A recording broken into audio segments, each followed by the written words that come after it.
Eu nunca imaginei que o dia que deveria marcar o fim do meu casamento se tornaria o início de algo que mudaria minha vida para sempre. Estava ali, parada na frente do imponente edifício comercial na Avenida Paulista, olhando para cima através dos vidros espelhados que refletiam o céu cinzento de São Paulo. O escritório do Dr. Augusto Mendes ficava no 23º andar, e a cada passo em direção ao elevador sentia meu coração bater mais forte. Meu nome é Carla Delmundo, tenho 38 anos e durante os últimos 10 anos fui conhecida apenas como a esposa de Henrique Vasconcelos. Antes disso, eu era uma jovem de Campinas que sonhava em ser arquiteta, que passava horas desenhando casas imaginárias e planejando espaços onde as pessoas poderiam ser felizes. Mas esses sonhos ficaram para trás no momento em que conheci Henrique e fui gradualmente absorvida pelo mundo dos Vasconcelos, uma família proprietária de uma das maiores redes de hotéis de luxo do Brasil. Hoje, enquanto subia no elevador rumo ao que acreditava ser apenas uma formalidade, a assinatura dos papéis de divórcio, eu me sentia como uma intrusa em minha própria vida. As paredes espelhadas do elevador me devolviam a imagem de uma mulher vestida com um blazer azul marinho simples e saia até os joelhos, cabelos castanhos presos em um coque discreto. Eu havia escolhido essa roupa propositalmente, querendo passar despercebida, não chamar atenção. Afinal, durante uma década aprendi que essa era a melhor estratégia de sobrevivência na família Vasconcelos: ser invisível. Quando as portas do elevador se abriram no 23º andar, foi recebida pela recepcionista, uma moça elegante que me direcionou através de um corredor revestido de madeira nobre até uma porta de vidro fosco com o nome Dr. Augusto Mendes, Advocacia Empresarial e Familiar, gravado em letras douradas. Respirei fundo antes de bater na porta. Uma voz grave respondeu: "Entre, por favor." O escritório era exatamente o que eu esperava de um advogado que atendia à elite paulistana. Móveis de couro marrom escuro, estantes repletas de códigos jurídicos, uma mesa de mogno imponente e nas paredes diplomas e certificados que atestavam décadas de experiência. Mas o que me chamou a atenção imediatamente foi que eu não estava sozinha. Henrique já estava lá, sentado em uma das poltronas de frente para a mesa do advogado. Aos 42 anos, meu ainda marido mantinha a aparência impecável que sempre caracterizou os homens da família Vasconcelos. Cabelos grisalhos nas têmporas, terno italiano perfeitamente cortado, sapatos de couro que provavelmente custavam mais do que muitas pessoas ganham em um mês. Ele me olhou quando entrei, mas foi um olhar rápido, quase evasivo, como se minha presença fosse um incômodo necessário. Ao lado dele, em uma postura que exalava autoridade mesmo sentada, estava Dona Lúcia Vasconcelos, minha sogra. Aos 66 anos, ela era uma mulher que nunca permitia que ninguém esquecesse sua posição social. Seus cabelos platinados estavam impecavelmente penteados, suas joias eram discretas, mas caras, e seu vestido preto da grife francesa, que eu sabia custar mais do que o aluguel de um apartamento inteiro. Quando nossos olhos se encontraram, ela não disfarçou o desdém. Era o mesmo olhar que me direcionava há 10 anos. O olhar de alguém que considerava a minha presença na família um erro que precisava ser corrigido. "Carla", disse Dr. Augusto Mendes se levantando de trás de sua mesa. Ele era um homem na casa dos 60 anos, de estatura mediana, cabelos completamente brancos e óculos de aro dourado que lhe davam um ar professoral. Sua voz era calma, mas havia algo em seus olhos, uma seriedade que ia além do protocolo profissional. "Obrigado por vir. Por favor, sente-se." Ele indicou uma poltrona que ficava ligeiramente afastada das outras duas, e eu percebi imediatamente a mensagem subliminar. Eu estava ali, mas não era realmente parte do grupo. Era outsider, como sempre fui. Enquanto me sentava, o silêncio no escritório era ensurdecedor. Podia sentir o peso dos olhares, especialmente o de Dona Lúcia, que me examinava como um inseto que havia invadido sua casa. Henrique folheava nervosamente alguns papéis que tinha nas mãos, evitando me olhar diretamente. Dr. Augusto voltou a se sentar e abriu uma pasta espessa sobre sua mesa. "Bem", começou ajustando os óculos, Estamos aqui hoje para tratar de assuntos relacionados à dissolução do matrimônio entre Henrique Vasconcelos e Carla Delmundo, mas também, ele fez uma pausa, olhando especificamente para Dona Lúcia, precisaremos abordar algumas questões relacionadas ao testamento do falecido senhor Álvaro Vasconcelos. A menção do nome do meu falecido sogro trouxe uma mudança sutil, mas perceptível na atmosfera da sala. Senhor Álvaro havia morrido há 8 meses, vítima de um infarto fulminante. Ele era o único membro da família Vasconcelos que sempre me tratou com respeito genuíno. Enquanto Dona Lúcia me via como uma oportunista que havia seduzido seu filho por dinheiro, e Henrique gradualmente foi absorvendo essa visão da mãe, Senhor Álvaro sempre me cumprimentava com carinho, perguntava sobre meus interesses e, em várias ocasiões, demonstrou interesse genuíno nas minhas opiniões. O testamento? Interrompeu Dona Lúcia, sua voz cortante. Augusto, pensei que já tivéssemos resolvido essas questões. Existem algumas cláusulas específicas que precisam ser abordadas hoje, Dona Lúcia. Mas primeiro, vamos tratar do divórcio. Eu me ajeitei na poltrona, preparando-me para o que viria. Durante os últimos 6 meses, desde que o Henrique anunciou que queria se separar, eu sabia exatamente o que esperar. Sem acordo pré-nupcial, eu teoricamente teria direito à metade dos bens adquiridos durante o casamento, mas a família Vasconcelos tinha advogados melhores do que eu jamais poderia pagar, e eu já havia aceitado que sairia dessa história com muito pouco. Minha única esperança era conseguir manter meu pequeno apartamento em Perdizes e talvez uma quantia suficiente para recomeçar minha vida sem precisar voltar para Campinas derrotada. O que eu não sabia era que essa reunião seria muito mais do que uma simples formalidade de assinatura de papéis. Antes de começarmos com os aspectos legais, disse Dona Lúcia, sua voz preenchendo o escritório como se ela fosse a dona do lugar. Gostaria que ficasse bem claro para todos os presentes que esta situação poderia ter sido evitada.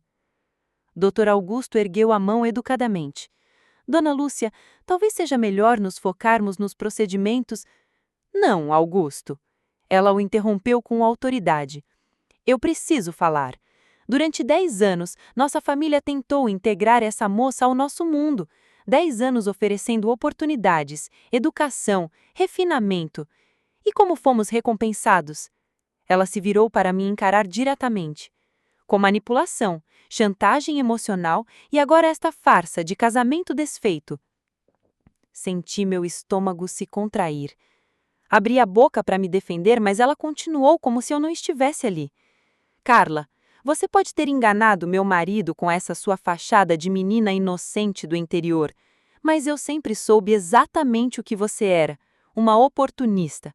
Uma mulher que viu uma chance de ascensão social e agarrou meu filho como um salva-vidas.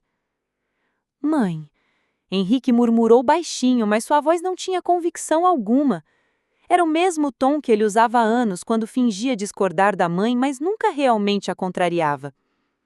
Não me interrompa, Henrique, disse Dona Lúcia sem tirar os olhos de mim. É hora de você finalmente ver sua ex-esposa como ela realmente é. Tentei novamente falar. Dona Lúcia, eu nunca... Você nunca o quê? Ela se inclinou para frente, os olhos brilhando de raiva contida. Nunca tentou nos impressionar com suas histórias de família humilde? Nunca fingiu se interessar pelos negócios da família só para ganhar a confiança de Álvaro? Nunca usou sua suposta fragilidade para manipular meu filho? Cada palavra era como um tapa no rosto. Durante todos esses anos, eu havia engolido comentários menores e insinuações, pequenas humilhações, sempre esperando que com o tempo Dona Lúcia aprendesse a me aceitar. Mas agora, sem nada mais a perder, ela estava despejando uma década de ressentimento acumulado. Eu sei que você está esperando sair desta sala com uma fortuna, ela continuou, sua voz ganhando um tom ainda mais venenoso. Mas quero que saiba que lutaremos contra cada centavo que você tentar tirar desta família.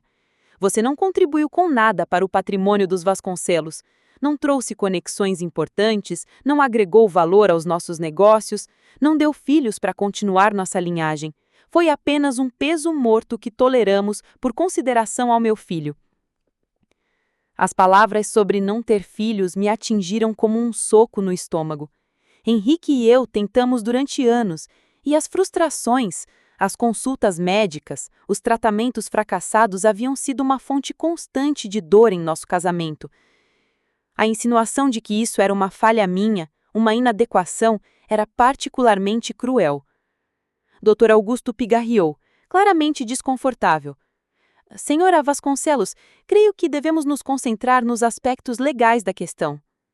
Os aspectos legais são simples, Augusto. Ela respondeu sem me dar chance de falar. Esta mulher entrou em nossa família sem nada e sairá da mesma forma. Qualquer tentativa de reivindicar uma parcela significativa do patrimônio será contestada veementemente. Olhei para Henrique, esperando que ele pelo menos uma vez na vida me defendesse, que dissesse algo, qualquer coisa para sua mãe. Afinal, havíamos sido casados por 10 anos. Houve momentos genuínos de afeto, de parceria, de intimidade. Mas ele estava olhando para as mãos, mexendo nervosamente na aliança que ainda usava. Henrique, disse em voz baixa, você vai deixar ela falar assim de mim? Ele finalmente me olhou e por um momento vi um lampejo do homem por quem me apaixonei. Mas rapidamente sua expressão se endureceu novamente. Carla, ele disse e sua voz soava cansada. Talvez seja melhor deixarmos os advogados resolverem tudo. Não precisa ser dramático. Dramático? Depois de 10 anos sendo sistematicamente diminuída, humilhada e desvalorizada por sua mãe, a minha tentativa de me defender era considerada dramática. Você vê? Disse Dona Lúcia triunfante. Até mesmo o Henrique finalmente enxergou a verdade sobre você, Carla. Você nunca foi boa o suficiente para esta família, Carla, e agora todo mundo sabe disso. O escritório ficou em silêncio, exceto pelo som da minha respiração um pouco ofegante. Senti lágrimas se formando nos meus olhos, mas me recusei a derramá-las na frente daquela mulher. Não daria a ela a satisfação de me ver completamente quebrada. Foi então que percebi algo estranho. Dr. Augusto não estava apenas desconfortável com a situação. Havia algo mais na expressão dele. Ele continuava folheando os papéis na sua mesa, mas os movimentos eram tensos, como se estivesse segurando algo importante. E suas sobrancelhas estavam franzidas, não apenas pela tensão da situação, mas como se estivesse genuinamente incomodado com as palavras de Dona Lúcia. Dona Lúcia, ele disse finalmente, e sua voz tinha uma firmeza que não estava lá antes. Creio que seria prudente discutirmos os termos legais antes de fazermos julgamentos definitivos sobre a situação. Que termos legais, Augusto? Ela respondeu com impaciência. Os papéis do divórcio são simples. Ela assina, recebe uma quantia mínima pela formação da meação e seguimos em frente. Não é bem assim, Dr. Augusto respondeu, e agora havia algo diferente em seu tom. Uma seriedade que fez até mesmo Dona Lúcia parar de falar. Há algumas cláusulas no testamento de Álvaro que complicam as coisas. O clima na sala mudou instantaneamente. Era como se alguém tivesse aberto uma janela e deixado entrar uma corrente de ar frio. Dr. Augusto tirou os óculos, limpou-os cuidadosamente e os recolocou. Um gesto que parecia mais um ganho de tempo do que necessidade. O que você quer dizer com complicam as coisas? Dona Lúcia perguntou. E pela primeira vez desde que eu havia entrado na sala, detectei uma nota de incerteza em sua voz. Bom, Dr. Augusto abriu a pasta mais espessa que estava sobre sua mesa. Como sabem, fui advogado pessoal de Álvaro por mais de 20 anos. Ele era um homem extremamente meticuloso em questões legais e sempre se preocupou com cenários futuros. Henrique se mexeu desconfortavelmente em sua poltrona. Cenários futuros? Seu pai tinha uma visão muito clara sobre a dinâmica familiar. O advogado continuou, escolhendo suas palavras cuidadosamente, e tomou certas precauções para garantir que, independentemente do que acontecesse, a justiça prevalecesse. Senti meu coração acelerar.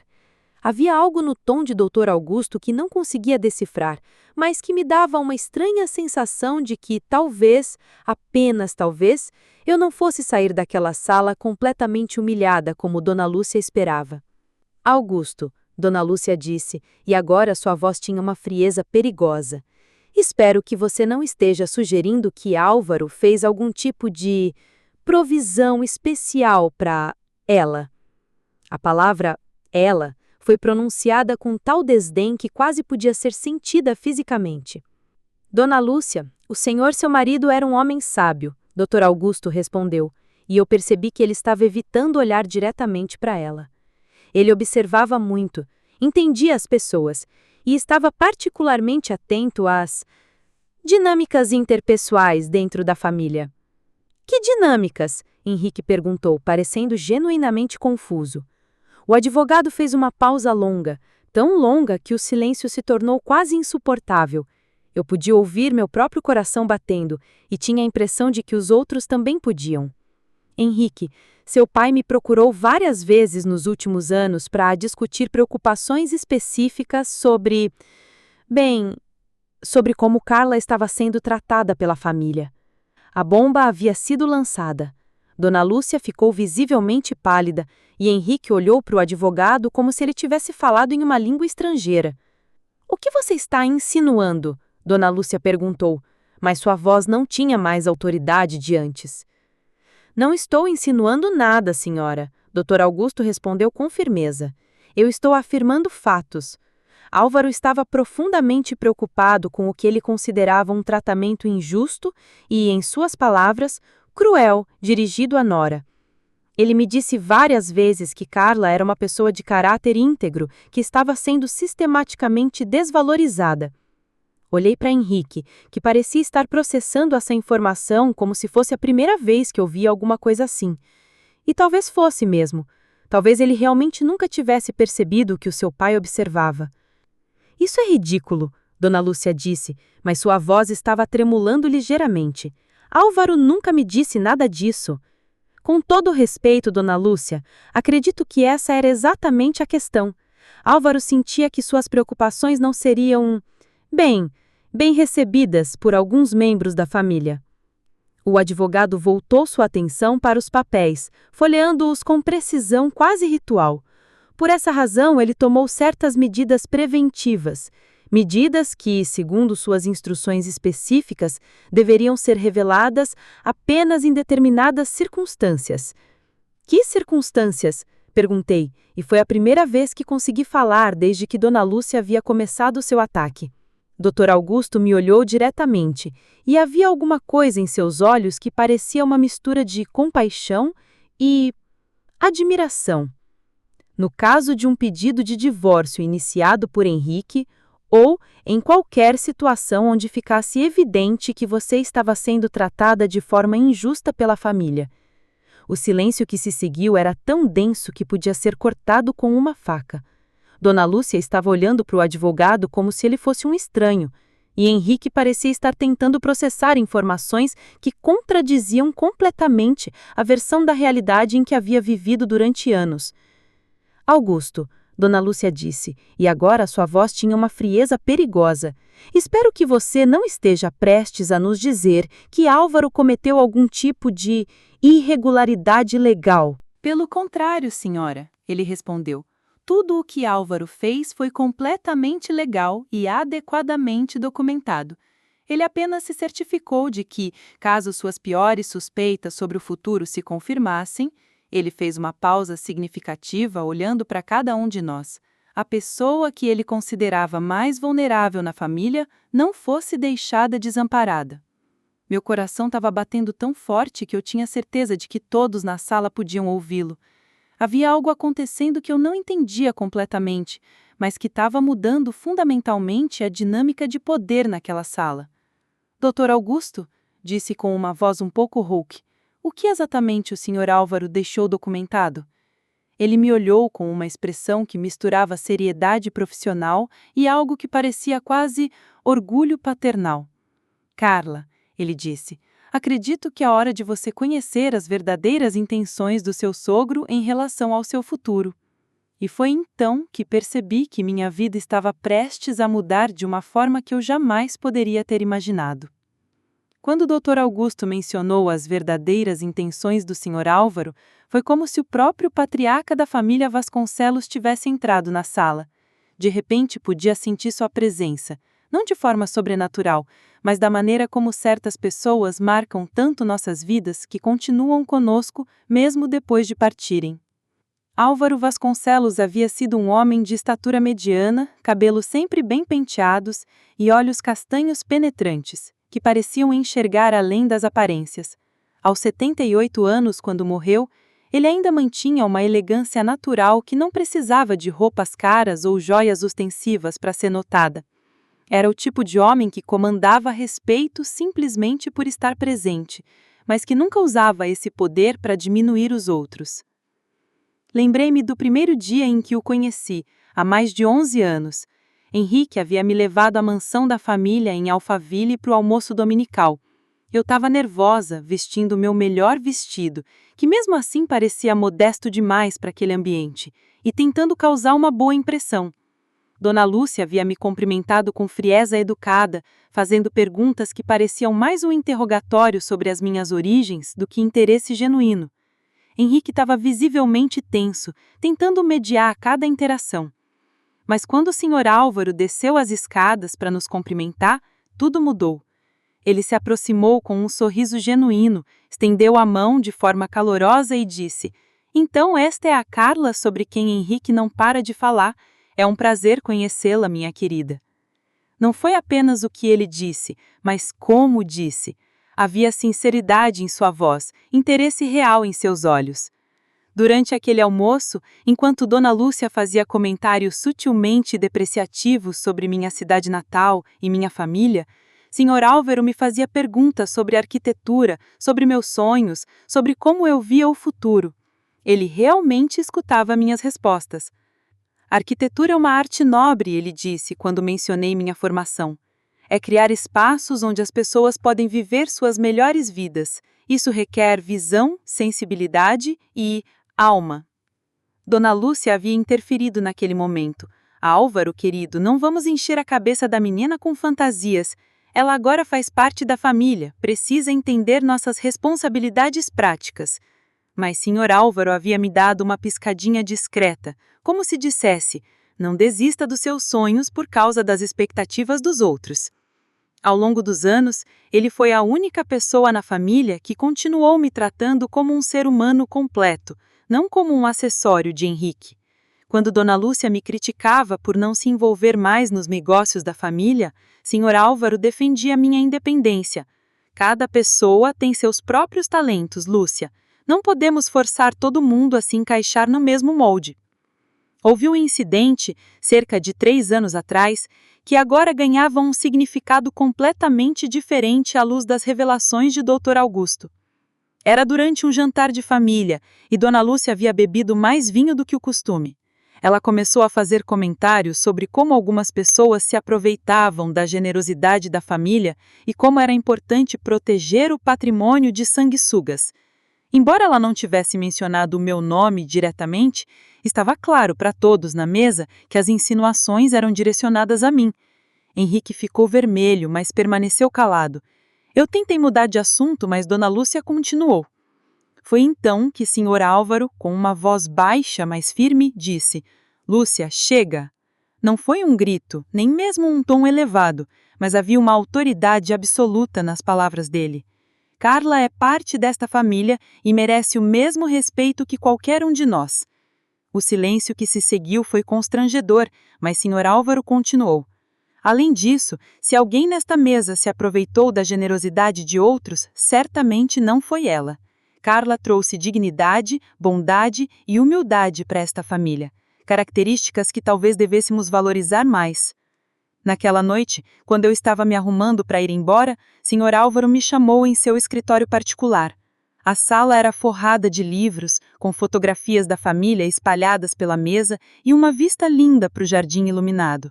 "Carla", ele havia dito, "quero que você saiba que eu vejo quem você realmente é. Vejo sua força, sua bondade, sua inteligência. E quero que saiba que, independentemente do que aconteça no futuro, você sempre terá meu respeito e minha consideração. Na época, achei que ele estava apenas sendo gentil, tentando amenizar o constrangimento do jantar. Agora, percebo que havia muito mais por trás daquelas palavras. Lembrei-me também de suas constantes perguntas sobre meus desenhos arquitetônicos. Mesmo depois que parei de mencionar meus projetos pessoais, ele continuava perguntando: Você ainda desenha, Carla? Ainda sonha com seus próprios projetos? Nunca desista de quem você é por causa das expectativas dos outros. Havia também suas observações aparentemente casuais sobre justiça e caráter. O verdadeiro caráter de uma pessoa, ele costumava dizer, se revela em como ela trata aqueles que não podem oferecer nada em troca. Era uma frase que ele repetia frequentemente, especialmente na presença de Dona Lúcia. Agora, sentada naquela sala de advocacia, com o Dr. Augusto segurando documentos que aparentemente continham segredos que Sr. Álvaro havia guardado por anos, comecei a entender que talvez ele tivesse visto muito mais do que eu imaginava. Talvez cada gesto de bondade, cada defesa sutil, cada pergunta sobre meus sonhos tenha sido parte de um plano maior. Dr. Augusto, disse, minha voz saindo mais forte do que esperava. O que exatamente Sr. Álvaro disse ao senhor sobre mim? O advogado olhou para Dona Lúcia e Henrique antes de responder. Ele disse que você era uma mulher de caráter excepcional, que estava sendo lentamente destruída por um ambiente tóxico. Disse que você havia sacrificado seus sonhos e sua identidade para tentar se encaixar em um molde que nunca foi feito para você. Ele fez uma pausa. E disse que se algo acontecesse com o casamento, especificamente se Henrique algum dia escolhesse o conforto da conformidade familiar sobre a lealdade conjugal, ele queria ter certeza de que você não seria deixada desamparada e humilhada. Dona Lúcia estava branca como papel. Isso é traição, ela murmurou. Traição contra a própria família. Não, minha senhora, Dr. Augusto respondeu calmamente. Isso é justiça. Dr. Augusto abriu solenemente a pasta de couro marrom que havia permanecido fechada sobre sua mesa desde o início da reunião. O som do papel sendo manuseado parecia amplificado no silêncio tenso da sala. Podia ouvir minha própria respiração e o tic-tac do relógio de parede, que de repente pareciam ensurdecedores. Antes de prosseguirmos com a leitura da cláusula específica, disse o advogado ajustando os óculos, preciso contextualizar a situação. Álvaro atualizou seu testamento 3 vezes nos últimos 4 anos. Cada atualização foi feita após conversas que tivemos sobre situações familiares específicas. Henrique se mexeu desconfortavelmente. Que tipo de situações? Situações como a de 2 anos atrás, quando sua mãe sugeriu publicamente, durante o jantar beneficente da família Vasconcelos, que Carla não estava contribuindo adequadamente para a imagem da família Vasconcelos. Ele leu de suas anotações. Ou o incidente do ano passado, quando Carla foi excluída da viagem familiar para a Europa, porque, segundo Dona Lúcia, seria melhor manter o grupo restrito à família de sangue. Cada exemplo era como um soco no estômago. Lembrava-me de cada um desses momentos, de como havia engolido a humilhação em silêncio, de como Henrique sempre encontrava desculpas para não me defender. Álvaro documentou meticulosamente cada incidente. Ele acreditava que estava assistindo a uma injustiça sistemática e queria se preparar para todas as possibilidades. Dona Lúcia finalmente encontrou sua voz novamente. Augusto, meu marido estava ficando senil, você sabe disso. Nos últimos anos ele não estava pensando claramente.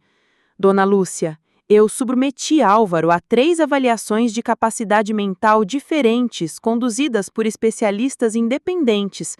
Todas confirmaram que ele estava em pleno domínio de suas faculdades mentais até o dia de sua morte.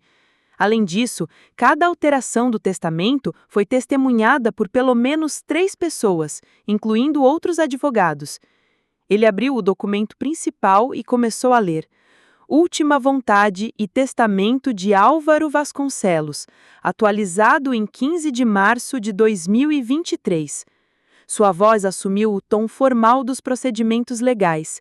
Eu, Álvaro Vasconcelos, estando em perfeito juízo e memória, declaro esta como minha última vontade e testamento. Os primeiros parágrafos eram previsíveis. Distribuições padrão de propriedades, ações da empresa familiar, contas bancárias.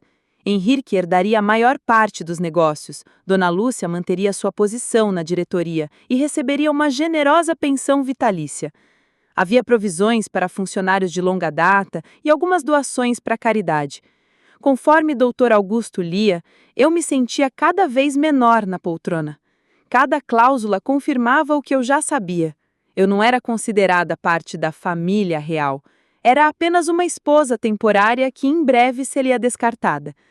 Mas então a voz do Dr. Augusto mudou sutilmente. Ele fez uma pausa, olhou especificamente para mim e disse: agora chegamos à cláusula 15, que trata de provisões especiais. Dona Lúcia se inclinou para frente. Provisões especiais? Cláusula 15. Provisões especiais para a proteção familiar. Dr. Augusto leu. Reconhecendo que as dinâmicas familiares podem evoluir de maneiras imprevistas e desejando proteger membros vulneráveis de possível injustiça futura, estabeleço as seguintes provisões especiais. Meu coração começou a bater mais rápido. Havia algo na forma como ele estava lendo, um peso especial em suas palavras que sugeria que finalmente estávamos chegando ao ponto crucial. Subcláusula A. No evento de divórcio ou separação legal entre meu filho Henrique Vasconcelos e sua esposa Carla Delmundo Vasconcelos, Dr. Augusto fez uma pausa significativa. As seguintes provisões entrarão imediatamente em vigor, independentemente de quaisquer acordos pré-nupciais ou termos de divórcio negociados separadamente. O silêncio na sala era ensurdecedor. Podia sentir Dona Lúcia ficando rígida ao meu lado, e Henrique parecia ter parado de respirar. Continue, murmurei, mal conseguindo produzir som. Dr. Augusto virou a página e sua expressão se tornou ainda mais séria. Esta próxima parte foi escrita pelo próprio Álvaro, em sua letra pessoal, e depois transcrita legalmente. Ele fez questão de que suas palavras exatas fossem preservadas. Ele limpou a garganta e começou a ler com voz clara e deliberada.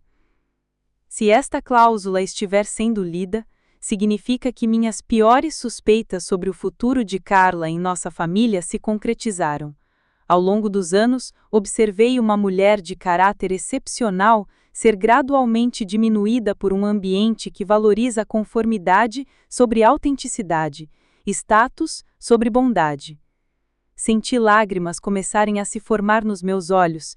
Mesmo na morte, Sr. Álvaro estava me defendendo. Carla Delmundo chegou à nossa família com sonhos, talentos e uma dignidade natural que deveria ter sido celebrada. Em vez disso, assistir à supressão sistemática do seu espírito tem sido uma das maiores tristezas de meus anos finais. Dona Lúcia fez um som estrangulado como se fosse protestar, mas Dr. Augusto continuou implacavelmente. Por esta razão, e para corrigir uma injustiça que antevejo, estabeleço as seguintes compensações para garantir que Carla possa reconstruir sua vida com a dignidade que sempre mereceu, mas que lhe foi negada. Foi então que percebi que Sr. Álvaro não havia apenas observado minha situação, ele havia planejado minha libertação. Dr. Augusto virou mais uma página do testamento e sua voz assumiu um tom ainda mais formal e preciso. O que veio a seguir mudaria a minha vida para sempre. Subcláusula B. Heranças específicas para Carla Delmundo Vasconcelos. Para Carla Delmundo, que trouxe luz para nossa família quando poucos conseguiam enxergá-la, deixo os seguintes bens, livres de quaisquer contestações ou reivindicações de outros herdeiros. Meu coração parou. Eu havia escutado meu nome sendo lido em um testamento. Pela primeira vez em 10 anos, alguém da família Vasconcelos havia me considerado digna de algo além de tolerância. Primeiro, a propriedade localizada na Rua Oscar Freire, 1247, incluindo o edifício comercial de 4 andares e todos os apartamentos residenciais anexos, avaliada em aproximadamente 12 milhões de reais, para que Carla possa ter segurança financeira e, se desejar, estabelecer seu próprio escritório de arquitetura no andar terreno. As palavras ecoaram na sala como tiros de canhão. Dona Lúcia ficou de pé tão bruscamente que sua cadeira quase tombou. "Isso é impossível!" ela gritou. "Augusto, isso não pode ser legal!" Mas Dr. Augusto continuou imperturbável. Segundo, uma conta poupança específica, estabelecida em nome de Carla Delmundo, no valor de 3,5 milhões de reais, destinada exclusivamente a financiar seus projetos pessoais e profissionais. Henrique estava olhando para o advogado como se ele acabasse de anunciar que a Terra era plana. 3,5 milhões? Ele repetiu estupidamente. Terceiro, minha coleção pessoal de livros de arquitetura, incluindo primeiras edições raras e projetos originais de Oscar Niemeyer e Lina Bobardi, para que Carla possa se reconectar com a paixão que foi forçada a abandonar. Lágrimas estavam escorrendo livremente pelo meu rosto agora. Sr. Álvaro havia lembrado de cada conversa que tivemos sobre arquitetura, cada momento em que mencionei minha admiração por esses grandes mestres. "Isso é uma farsa!" Dona Lúcia estava praticamente gritando. "Meu marido jamais faria algo assim pelas costas da família." Dr. Augusto ergueu a mão para silenciá-la e continuou lendo.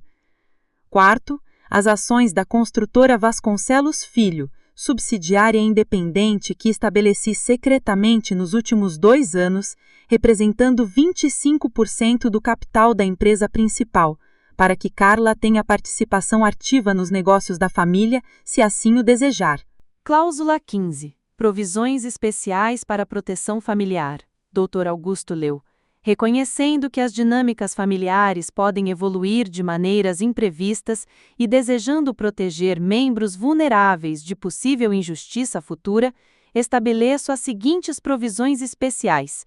Meu coração começou a bater mais rápido. Havia algo na forma como ele estava lendo, um peso especial em suas palavras que sugeria que finalmente estávamos chegando ao ponto crucial. Subcláusula A. No evento de divórcio ou separação legal entre meu filho Henrique Vasconcelos e sua esposa Carla Delmundo Vasconcelos, Dr. Augusto fez uma pausa significativa. As seguintes provisões entrarão imediatamente em vigor, independentemente de quaisquer acordos pré-nupciais ou termos de divórcio negociados separadamente. O silêncio na sala era ensurdecedor. Podia sentir Dona Lúcia ficando rígida ao meu lado, e Henrique parecia ter parado de respirar. "Continue", murmurei, mal conseguindo produzir som. Dr. Augusto virou a página e sua expressão se tornou ainda mais séria. Esta próxima parte foi escrita pelo próprio Álvaro, em sua letra pessoal, e depois transcrita legalmente. Ele fez questão de que suas palavras exatas fossem preservadas. Ele limpou a garganta e começou a ler com voz clara e deliberada. "Se esta cláusula estiver sendo lida, significa que minhas piores suspeitas sobre o futuro de Carla em nossa família se concretizaram. Ao longo dos anos, observei uma mulher de caráter excepcional ser gradualmente diminuída por um ambiente que valoriza conformidade sobre autenticidade, status sobre bondade. Senti lágrimas começarem a se formar em meus olhos. Mesmo na morte, Sr. Álvaro estava me defendendo. Carla Delmundo chegou à nossa família com sonhos, talentos e uma dignidade natural que deveria ter sido celebrada. Em vez disso, assistir à supressão sistemática do seu espírito tem sido uma das maiores tristezas de meus anos finais." Dona Lúcia fez um som estrangulado, como se fosse protestar, mas Dr. Augusto continuou implacavelmente. Por esta razão, e para corrigir uma injustiça que antevejo, estabeleço as seguintes compensações para garantir que Carla possa reconstruir sua vida com a dignidade que sempre mereceu, mas que lhe foi negada. Foi então que percebi que Sr. Álvaro não havia apenas observado minha situação, ele havia planejado minha libertação. Dr. Augusto virou mais uma página do testamento e sua expressão assumiu um tom ainda mais formal e preciso. O que veio a seguir mudaria minha vida para sempre. Subcláusula B. Heranças específicas para Carla Delmundo Vasconcelos, ele leu. Para Carla Delmundo, que trouxe luz para nossa família quando poucos conseguiam enxergá-la, deixo os seguintes bens, livres de quaisquer contestações ou reivindicações de outros herdeiros. Meu coração parou. Eu havia escutado meu nome sendo lido em um testamento. Pela primeira vez em 10 anos, alguém da família Vasconcelos havia me considerado digna de algo além de tolerância. Primeiro, a propriedade localizada na rua Oscar Freire, 1247, incluindo o edifício comercial de 4 andares e todos os apartamentos residenciais anexos, avaliada em aproximadamente 12 milhões de reais, para que Carla possa ter segurança financeira e, se desejar, estabelecer seu próprio escritório de arquitetura no andar térreo. As palavras ecoaram na sala como tiros de canhão. Dona Lúcia ficou de pé tão bruscamente que sua cadeira quase tombou. "Isso é impossível!" ela gritou. "Augusto, isso não pode ser legal!" Mas Dr. Augusto continuou importunado. Segundo, uma conta poupança específica estabelecida em nome de Carla Delmundo, no valor de 3,5 milhões de reais, destinada exclusivamente a financiar seus projetos pessoais e profissionais. Henrique estava olhando para o advogado como se ele tivesse acabado de anunciar que a Terra era plana. 3,5 milhões? Ele repetiu estupidamente. Terceiro, minha coleção pessoal de livros de arquitetura, incluindo primeiras edições raras e projetos originais de Oscar Niemeyer e Lina Neubard, para que Carla possa se reconectar com a paixão que foi forçada a abandonar. Lágrimas estavam escorrendo livremente pelo meu rosto agora. Sr. Álvaro havia lembrado de cada conversa que tivemos sobre arquitetura, cada momento em que eu mencionei minha admiração por esses grandes mestres. "Isso é uma farsa!" Dona Rússia estava praticamente gritando. "Meu marido jamais faria algo assim pelas costas da família." Dr. Augusto ergueu a mão para silenciá-la e continuou lendo. Quarto, as ações da construtora Vasconcelos Filho, subsidiária independente que estabeleci secretamente nos últimos 2 anos, representando 25% do capital da empresa principal, para que Carla tenha participação ativa nos negócios da família se assim desejar. Uma subsidiária secreta? Henrique conseguiu articular. Papai criou uma empresa sem nos contar? Completamente legal e devidamente registrada, Dr. Augusto confirmou. Álvaro foi muito meticuloso em seus planos. Dona Lúcia estava caminhando pela sala como um animal enjaulado. "Isso é traição, é roubo. Contestarei cada linha deste documento." "Dona Lúcia", Dr. Augusto respondeu com frieza implacável. "Ainda não terminei." Ele voltou ao documento. Quinto e mais importante, estabeleço um fundo educacional permanente de 2 milhões de reais para que Carla possa cursar mestrado em arquitetura na universidade de sua escolha, incluindo programas internacionais, porque acredito que nunca é tarde demais para perseguir nossos verdadeiros sonhos. Cobri o rosto com as mãos. Era demais para processar. Sr. Álvaro não apenas havia me deixado segurança financeira, ele havia me devolvido minha identidade. Mas o advogado ainda não havia terminado. Finalmente, ele continuou, deixo para Carla uma carta pessoal para ser entregue apenas a ela, explicando as razões por trás dessas decisões e oferecendo conselhos para a sua nova vida. Dr. Augusto fechou o testamento e olhou diretamente para mim. Carla, segundo os termos desta cláusula, você acabou de se tornar proprietária de bens avaliados em mais de 17 milhões de reais, além de participação societária nos negócios da família. O número era tão grande que não conseguia processar.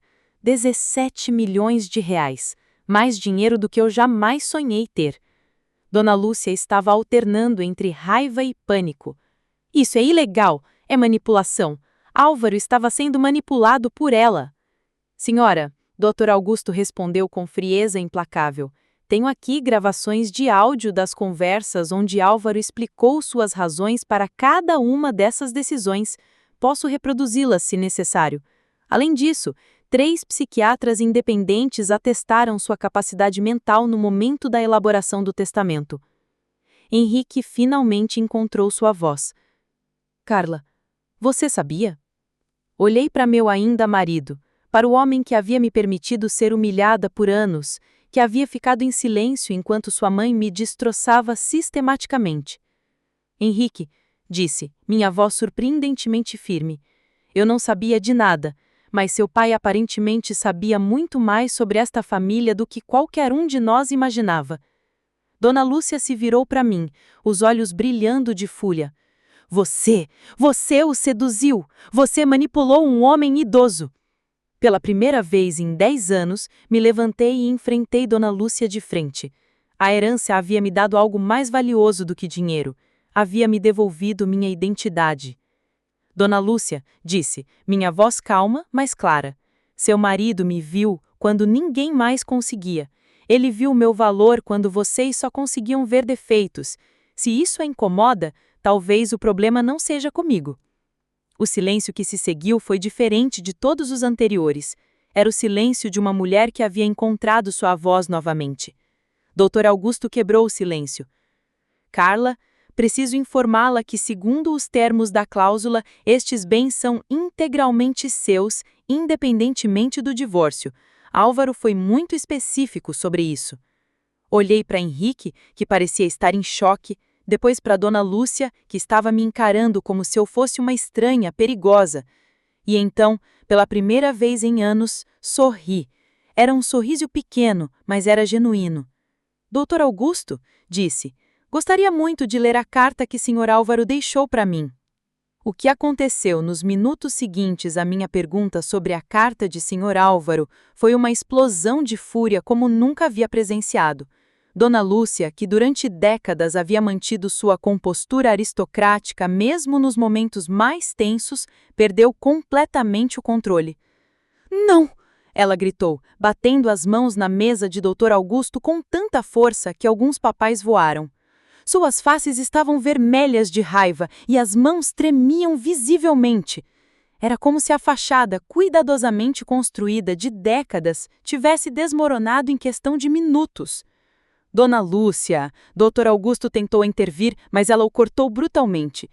Não me venha com por favor, Augusto. Você traiu nossa confiança. Você deveria estar protegendo os interesses da família, não conspirar com essa manipuladora. Ela se virou para mim, os olhos brilhando com uma raiva que parecia capaz de queimar. Você o seduziu. Você manipulou um homem idoso. Permaneci sentada, calma, observando-a. Pela primeira vez em 10 anos, sua fúria não me assustava. Havia algo libertador em finalmente vê-la sem máscaras, sem a pretensão de civilidade. Eu sei exatamente o que você fez, ela continuou, caminhando em círculos como um predador. Você se aproveitou de um homem idoso e solitário. Você o seduziu com sua fachada de vítima indefesa, sussurrou mentiras em seu ouvido sobre como éramos cruéis com você. Mãe, por favor. Henrique finalmente falou, mas sua voz estava fraca, quase sussurrada. Calha a boca, Henrique. Ela explodiu contra o próprio filho. Você é parte do problema. Sua fraqueza permitiu que isso acontecesse. Se você tivesse sido um marido de verdade, se tivesse colocado essa mulher no lugar dela desde o início, nada disso teria acontecido. Olhei para Henrique e vi algo que nunca havia visto antes: medo. Ele estava com medo da própria mãe, e de repente entendi que ele não havia sido apenas um marido fraco. Ele era um filho aterrorizado que nunca havia conseguido se libertar do controle materno. Dona Lúcia voltou sua atenção para mim. Álvaro estava senil nos últimos anos. Qualquer pessoa sensata pode ver isso. Essas decisões não representam sua verdadeira vontade. Senhora, disse Dr. Augusto firmemente, já expliquei que temos documentação médica completa atestando a capacidade mental de Álvaro. Além disso, as decisões foram tomadas ao longo de vários anos, não em um momento de fragilidade. Documentação que pode ser contestada, ela retrucou.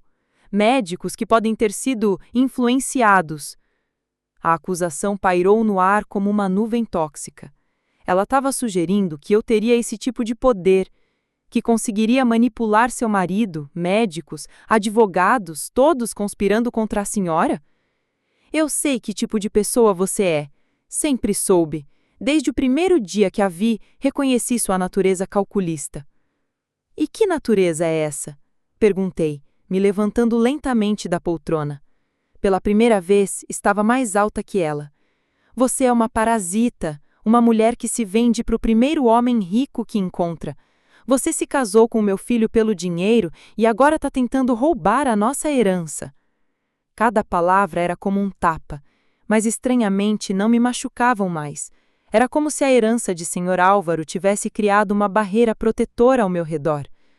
Se eu sou uma parasita, respondi calmamente, por que seu marido, um homem que a senhora mesma sempre descreveu como brilhante e perspicaz, deixaria para mim uma fortuna? Será que ele também era estúpido o suficiente para ser enganado? Ele estava sendo manipulado, ela repetiu, mas havia menos convicção em sua voz. Ou talvez, continuei, ele simplesmente enxergasse algo que a senhora se recusava a ver. Dr. Augusto pigarreou. Senhora Lúcia, devo informá-la que qualquer tentativa de contestar este testamento resultará em custos legais significativos e muito provavelmente em fracasso. Álvaro foi extremamente cuidadoso em sua preparação. Não me importo com os custos, ela explodiu novamente. Lutarei contra isso até meu último real. Esta família não será destruída por uma oportunista. A família não está sendo destruída, disse Dr. Augusto pacientemente. O patrimônio principal permanece intacto. Álvaro foi muito cuidadoso para garantir que os negócios familiares continuassem prosperando. 17 milhões de reais.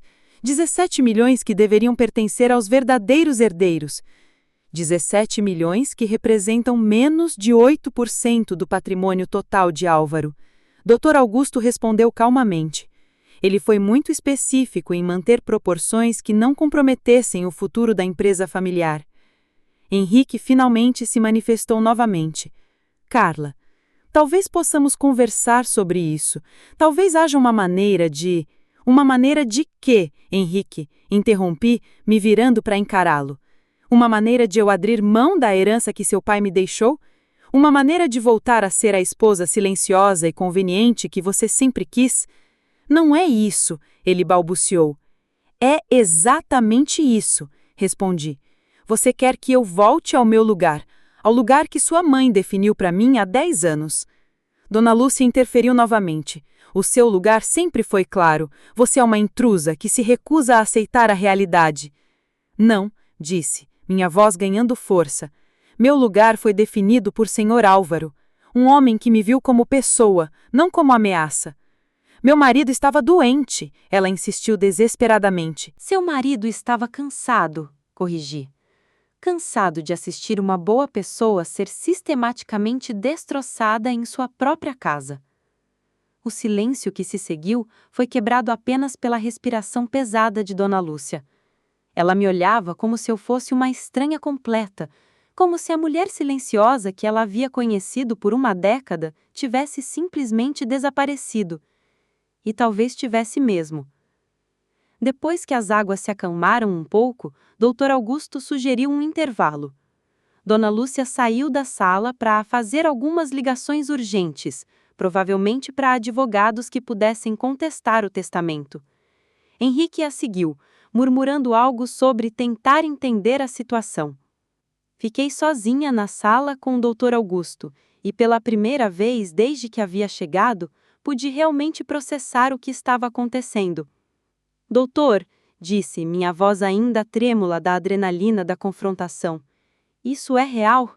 Eu realmente acabei de herdar 17 milhões de reais? Ele sorriu, o primeiro sorriso genuíno que eu havia visto dele naquele dia. É completamente real, Carla, e, se me permite dizer, bem merecido. Fechei os olhos e tentei absorver a magnitude da situação. 17 milhões de reais, um prédio na Oscar Freire, participação nos negócios da família, dinheiro para estudar arquitetura. Por quê? Perguntei. Por que ele fez isso por mim? Dr. Augusto se recostou em sua cadeira. Posso ler alguns trechos das anotações pessoais que Álvaro me deixou? Assenti, não confiando em minha voz. Ele abriu uma pasta menor e começou a ler. Carla é tudo o que sempre esperei que alguém trouxesse para nossa família. Gentileza sem fraqueza, dignidade sem arrogância, sonhos sem ingenuidade. Vê-la ser gradualmente apagada por pessoas que deveriam celebrá-la tem sido uma das maiores dores de meus últimos anos. Lágrimas começaram a escorrer pelo meu rosto novamente. Ela sacrificou seus sonhos para tentar se encaixar em um molde que nunca foi feito para ela. Abandonou a arquitetura porque Lúcia considerava imprática. Suprimiu sua natureza alegre porque era vista como inadequada. Aceitou ser tratada como intrusa em uma família onde deveria ter sido recebida como filha. Ele realmente entendia, murmurei. Ele via tudo, Carla, e isso deixava furioso. Dr. Augusto continuou lendo. Se minha família não consegue reconhecer o valor de Carla, então eu farei com que o resto do mundo o faça. Ela terá os recursos para ser quem sempre foi destinada a ser. Fiquei em silêncio por vários minutos, tentando processar não apenas o dinheiro, mas o reconhecimento. Pela primeira vez em uma década, alguém havia me visto, realmente visto. Doutor, posso fazer uma pergunta pessoal? Claro. O senhor acredita que eu posso fazer isso? Aos 38 anos, depois de tanto tempo longe da arquitetura, é possível recomeçar? Ele me olhou com seriedade.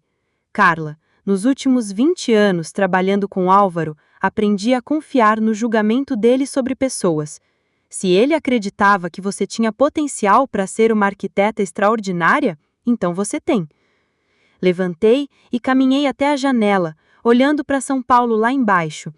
A cidade se estendia infinitamente, cheia de edifícios que alguém havia projetado, espaços onde pessoas viviam suas vidas. Eu costumava sonhar em projetar casas.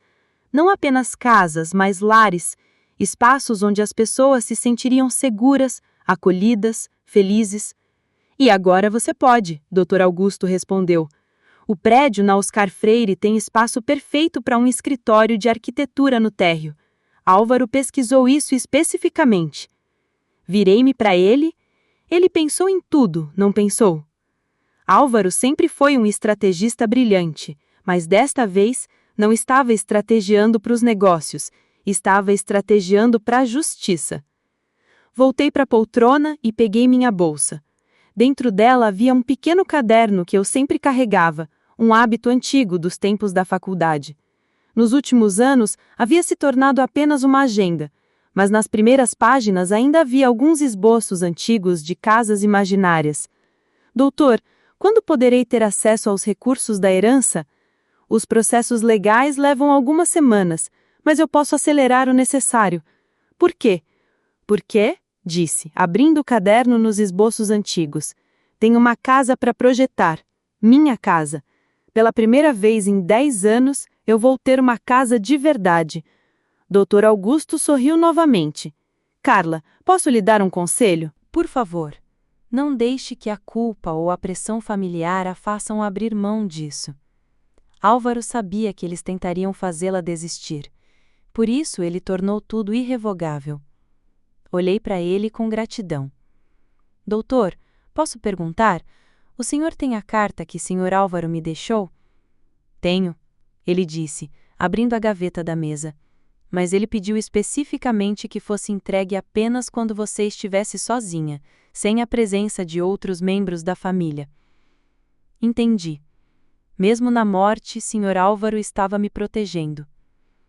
Posso levá-la comigo? Claro. Ele me entregou um envelope lacrado com o meu nome escrito na caligrafia familiar de Sr. Álvaro. Carla, há mais uma coisa que preciso lhe dizer. Sim? Álvaro também deixou instruções específicas caso Dona Lúcia ou Henrique tentem pressionar você de qualquer forma. Há medidas de proteção legais em vigor. Guardei o envelope cuidadosamente na bolsa.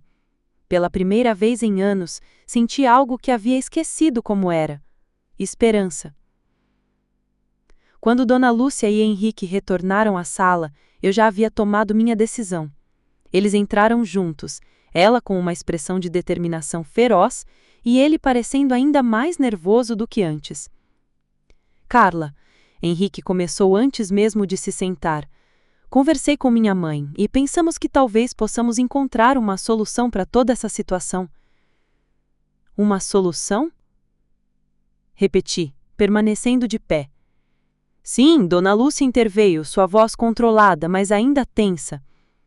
Estamos preparados para fazer uma oferta generosa para resolver esta complicação. Dr. Augusto ergueu as sobrancelhas. Que tipo de oferta? 2 milhões de reais, em dinheiro e imediatamente disponível em troca da renúncia de Carla a todas as reivindicações da herança. O silêncio na sala era absoluto. Eles estavam tentando me comprar por menos de 12% do que Sr. Álvaro havia me deixado. E, Dona Lúcia acrescentou, garantimos uma transição digna e sem escândalos, nada de publicidade negativa, nada de confrontos familiares públicos. Olhei para eles, meu marido de 10 anos e a mulher que havia sido minha sogra por todo esse tempo. Eles realmente achavam que eu abriria mão de tudo por 2 milhões e uma promessa vaga de dignidade? Henrique, disse calmamente, o senhor acha que seu pai estava errado em suas avaliações? Ele hesitou. Carla, não é sobre estar certo ou errado, é sobre fazer o que é melhor para todos. Para todos? Repeti. Para a família, disse Dona Lúcia firmemente, para manter a harmonia familiar. Comecei a rir. Era um riso baixo, mas genuíno. Harmonia familiar? Dona Lúcia, em 10 anos de casamento, quando exatamente houve harmonia familiar onde eu estava incluída? Carla, Henrique tentou novamente. Não, Henrique. Deixe-me falar pela última vez como sua esposa. Me virei para encará-lo completamente. Durante 10 anos, aceitei ser tratada como intrusa em uma família da qual legalmente fazia parte. Engoli humilhações, ignorei insultos, suprimi minha personalidade, abandonei meus sonhos, tudo para manter a sua preciosa harmonia familiar. Minha voz estava ganhando força. E quando seu pai, o único membro desta família que me tratou como ser humano, tenta corrigir essa injustiça, vocês querem que eu abra mão de tudo para manter o status quo? 2 milhões é muito dinheiro, Carla, Henrique disse fracamente. Henrique, respondi pegando minha bolsa. 2 milhões não compram de volta 10 anos de dignidade perdida e não compram meu silêncio sobre o tipo de família que vocês realmente são. Dona Lúcia ficou rígida. Isso soa como uma ameaça. Não é uma ameaça, é uma promessa. Caminhei em direção à porta. Vou aceitar exatamente o que Sr. Álvaro me deixou, cada real, cada propriedade, cada ação, e vou usar tudo isso para construir a vida que ele sabia que eu merecia. Carla, espere! Henrique se levantou e veio atrás de mim. Talvez possamos tentar de novo, como casal, eu quero dizer. Parei na porta e me virei para ele.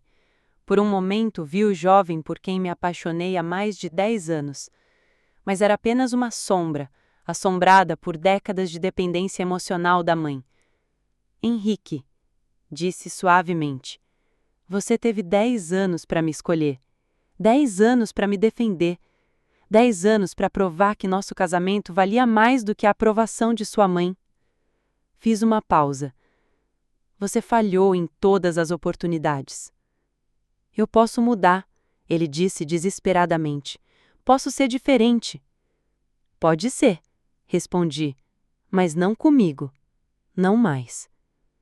Abri a porta, mas me virei uma última vez para Dona Lúcia. A senhora disse que sempre soube que tipo de pessoa eu era. Bem, agora é minha vez de lhe dizer que tipo de pessoa a senhora é. Ela me encarou desafiantemente. A senhora é uma mulher que teve tanto medo de perder o controle que destruiu a felicidade do próprio filho. É uma mulher que foi tão cruel com uma nora inocente que fez o próprio marido conspirar contra ela. E é uma mulher que agora terá que viver sabendo que a pessoa que mais desprezava foi a única que seu marido considerou digna de sua confiança final. Saí da sala sem olhar para trás. Pude ouvir Dona Lúcia começando a gritar novamente, mas suas palavras não me alcançavam mais. No elevador, abri o envelope de Sr. Álvaro. A carta é breve, mas suas palavras me encheram de uma paz que não sentia há anos. Minha querida Carla, se você está lendo isto, significa que finalmente está livre. Nunca se desculpe por aceitar o que deixo para você. É apenas uma fração do que merece. Construa a vida que sempre deveria ter tido.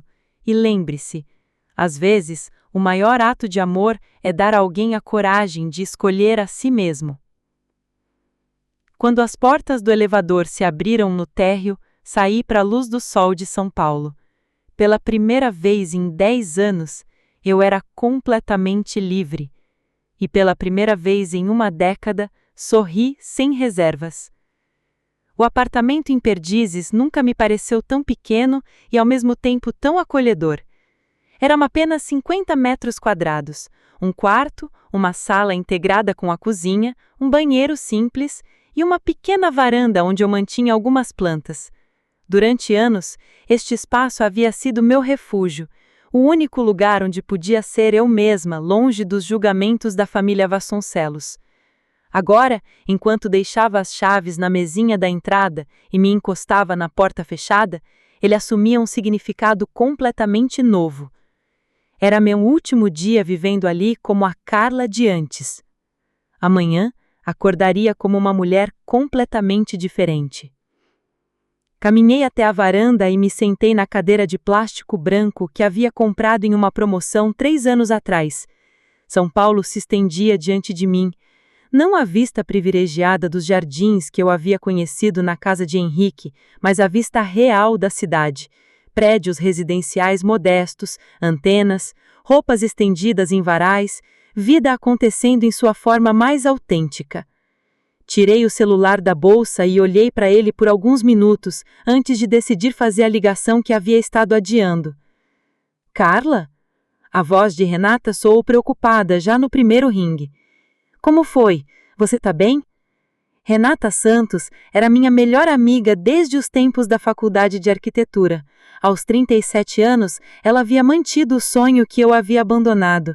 Era arquiteta, tinha seu próprio escritório pequeno, mas próspero em Vila Madalena.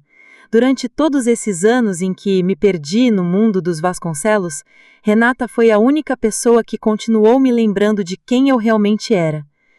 Ren, disse, e minha voz saiu mais calma do que eu esperava.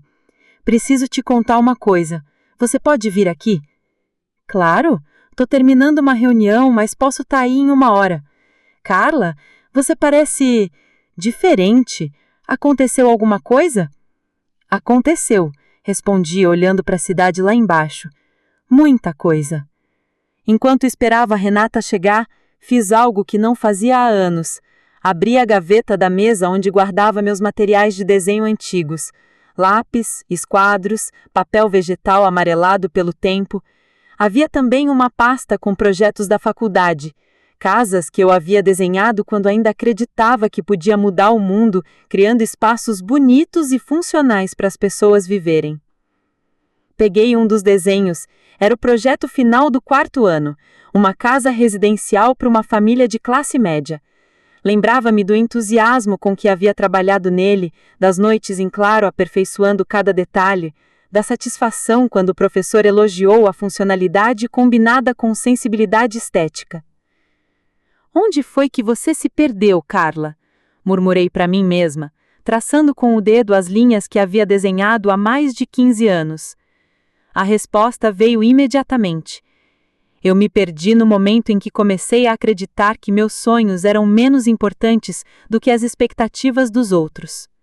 Quando Renata tocou a campainha, corri para abrir a porta. Ela estava lá, com sua aparência característica, cabelos cacheados soltos, óculos de armação colorida, uma blusa estampada e sua bolsa de couro vintage cheia de canetas e cadernos. Sua expressão de preocupação se transformou em confusão quando me viu. "Carla, você está brilhando", ela disse, me abraçando. "Literalmente, tem algo diferente em você. Entre, preciso te contar tudo." Preparei café, um café de verdade, não aqueles expressos sofisticados que Dona Lúcia insistia em servir, e nos sentamos na pequena mesa da cozinha. Por uma hora inteira, contei para Renata tudo o que havia acontecido. A reunião no escritório do advogado, as humilhações de Dona Lúcia, a revelação do testamento, a herança inesperada. Renata me ouviu em silêncio, seus olhos se arregalando progressivamente à medida que a história se desenrolava. Quando terminei, ela ficou em silêncio por vários minutos processando a informação. 17 milhões de reais? Carla, você tem certeza de que isso é real? Mostrei-lhe os documentos que Dr. Augusto havia me dado. Ela os examinou cuidadosamente, sua formação em arquitetura a ajudando a entender os detalhes técnicos das propriedades. "Este prédio na Oscar Freire", ela disse, apontando para um dos papéis. "Eu conheço este endereço. É uma localização incrível para um escritório de arquitetura." "Eu sei", respondi. "Sr. Álvaro pensou em tudo." Renata levantou os olhos dos papéis para me olhar. "Carla, você percebe o que isso significa? Você pode fazer tudo o que sempre sonhamos na faculdade. Pode projetar casas, criar espaços que realmente importam, fazer arquitetura social." "Eu sei", repeti, mas dessa vez minha voz estava carregada de emoção. "Renata, pela primeira vez em 10 anos, posso sonhar de novo." Ela se levantou e caminhou pela pequena sala, gesticulando animadamente, como sempre fazia quando estava empolgada com algum projeto. "Vamos pensar sobre isso seriamente. Um escritório na Oscar Freire te daria credibilidade instantânea. Você teria recursos para contratar uma equipe boa, para aceitar projetos maiores. Carla, você poderia se tornar uma das arquitetas mais influentes de São Paulo." "Calma, Rê, mas me sentia contagiada com seu entusiasmo. "Ainda tenho que reaprender tudo. Faz 10 anos que não projeto uma casa." "E daí?", ela retrucou. "Você sempre foi mais talentosa do que eu. Lembro-me dos seus projetos na faculdade, eram poéticos. Você não projetava apenas casas, projetava sentimentos." Fiquei em silêncio, absorvendo suas palavras. Durante tanto tempo, havia me convencido de que meus talentos eram insignificantes, que meus sonhos eram ingênuos. "Renata", disse, finalmente, "tenho medo." "Medo de quê?" "De não ser mais a mesma pessoa, de ter perdido isso para sempre." Ela sentou ao meu lado e pegou minhas mãos. "Carla, talento não desaparece. Pode ficar adormecido, pode ser sufocado, mas não desaparece. E você", ela apertou minhas mãos, "você passou por algo que poucos arquitetos passam. Você sabe como é se sentir deslocada num espaço, sabe o que é precisar de um refúgio. Essa experiência vai tornar seus projetos mais profundos, mais humanos." Suas palavras tocaram algo profundo em mim.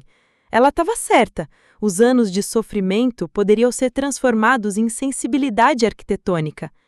"Ren, posso te fazer uma pergunta?" "Claro!" "Se você fosse eu, o que faria primeiro?" Ela sorriu, aquele sorriso travesso que eu conhecia desde a faculdade. "Primeiro, eu compraria uma mesa de desenho decente. Essa mesa de cozinha não vai funcionar para projetos sérios."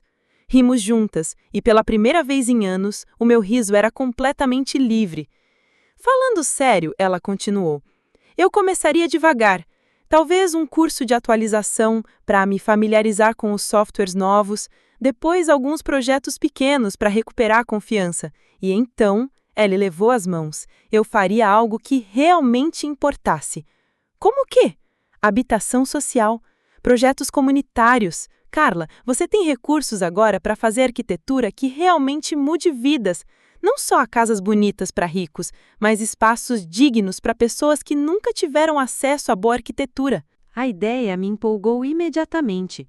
Durante anos havia me sentido inútil, como se não contribuísse para nada significativo. A possibilidade de usar meus talentos para ajudar pessoas realmente necessitadas era emocionante. Você estaria interessada em trabalhar comigo? Perguntei impulsivamente. Carla, ela disse seriamente, eu estaria honrada. Passamos o resto da tarde planejando. Renata pegou um caderno e começou a fazer listas. Cursos que eu deveria fazer, equipamentos necessários, contatos importantes na comunidade arquitetônica, projetos sociais que poderiam se interessar por parcerias. E sobre Henrique? Ela perguntou em um momento mais sério. Como você se sente em relação ao divórcio? Pensei cuidadosamente antes de responder. Triste, admiti. Não pela perda do casamento, isso já havia morrido há anos, mas triste pelo desperdício, 10 anos da minha vida tentando ser alguém que não era. Mas agora você sabe quem é, ela apontou. Estou aprendendo, corrigi. É estranho, Ren. Sinto como se estivesse me conhecendo pela primeira vez aos 38 anos. Melhor tarde do que nunca. Quando o sol começou a se pôr, Renata se preparou para ir embora. Antes de sair, ela se virou para mim. Carla, posso te dar um conselho? Claro. Não deixe que a culpa ou a pressão familiar te façam desperdiçar essa oportunidade. Senhor Álvaro te deu uma segunda chance na vida, e use-a. Vou usar, prometi. E mais uma coisa, ela acrescentou com um sorriso. Quando você montar seu escritório, quero ser a primeira funcionária contratada. Renata Santos, disse formalmente, você está contratada. Depois que ela saiu, fiquei sozinha com meus pensamentos e meus planos. Peguei uma folha de papel em branco e me sentei à mesa da cozinha com um lápis na mão. Por vários minutos apenas olhei para o papel. Havia tanto tempo que não desenhava nada além de listas de compras ou lembretes. Então, lentamente, comecei a traçar linhas. Primeiro, o contorno básico de uma casa simples. Nada elaborado. Apenas formas geométricas básicas. Mas à medida que continuava desenhando, as linhas ganharam vida própria. Adicionei uma varanda acolhedora, janelas grandes que permitissem muita luz natural, um jardim pequeno, mas bem planejado. Não era uma casa específica para um cliente específico. Era a casa dos meus sonhos, o espaço onde eu gostaria de viver, onde me sentiria completamente em paz. Quando terminei, olhei para o desenho e sorri. Não estava perfeito, havia erros de proporção, algumas linhas trêmulas, mas estava vivo. Tinha personalidade, tinha alma. Era a primeira coisa que eu criava em 10 anos que era completamente minha. Peguei meu celular e tirei uma foto do desenho. Então escrevi uma mensagem para mim mesma para ser lida no futuro. Este é o primeiro dia do resto da sua vida, Carla. Não desperdice. Enquanto guardava os materiais de desenho, pensei sobre todas as mudanças que estavam por vir. Teria que procurar um apartamento novo, talvez algo maior com espaço para um home office adequado. Teria que aprender novos softwares, reconectar-me com colegas da área e construir uma reputação profissional do zero. Mas esses desafios não me assustavam, me empolgavam. Fui até a varanda e olhei mais uma vez para a cidade. São Paulo continuava lá, vibrante e cheia de possibilidades. Em algum lugar lá fora havia famílias que precisavam de casas melhores, comunidades que precisavam de espaços mais dignos, pessoas que mereciam arquitetura que celebrasse a humanidade delas ao invés de ignorá-la. E agora, finalmente, eu tinha os recursos e a liberdade para ajudá-las. Peguei o celular novamente e marquei o número de Dr. Augusto. Carla, ele atendeu no segundo toque. Como você está? Estou bem, doutor, muito bem. Fiz uma pausa. Quero começar os trâmites para ter acesso às propriedades o mais rápido possível. Excelente! Podemos nos encontrar na próxima semana para acelerar todo o processo. Doutor Augusto. Sim. Obrigada. Por tudo. Por defender Sr. Álvaro, por me tratar com dignidade hoje, por me ajudar a encontrar minha voz novamente. Carla, ele disse suavemente, foi um privilégio. Álvaro estaria muito orgulhoso de você. Quando desliguei, senti lágrimas de gratidão rolando pelo meu rosto. Não eram lágrimas de tristeza ou frustração como as que havia derramado tantas vezes nos últimos anos. Eram lágrimas de alívio, de esperança, de possibilidade. Olhei para o céu que escurecia lentamente e sussurrei. Obrigada, Sr. Álvaro. Não vou desperdiçar o que você me deu. Na manhã seguinte, acordei antes do alarme. Pela primeira vez em anos, estava ansiosa para começar o dia, ansiosa para começar minha nova vida. Fiz café, sentei-me à mesa da cozinha com meu caderno de notas e comecei a escrever uma lista de tudo o que queria realizar nos próximos 5 anos. A lista incluía cursos, projetos, viagens, experiências que havia adiado por uma década. No topo da lista escrevi: ser feliz sendo eu mesma. E pela primeira vez em 10 anos, acreditei que isso era possível. O telefone tocou. Era Renata. Carla, você viu o jornal hoje? Não. Por quê? Há uma pequena notícia na seção de negócios sobre mudanças na estrutura societária dos hotéis Vasconcelos. Nada sobre você especificamente, mas é o começo. Sorri. Que bom. É hora do mundo saber que algumas coisas mudaram. E você? Como se sente sendo uma mulher de negócios? Olhei pela janela para São Paulo acordando para mais um dia e senti uma paz profunda e duradoura se instalar em meu coração. Renata, disse, eu me sinto livre.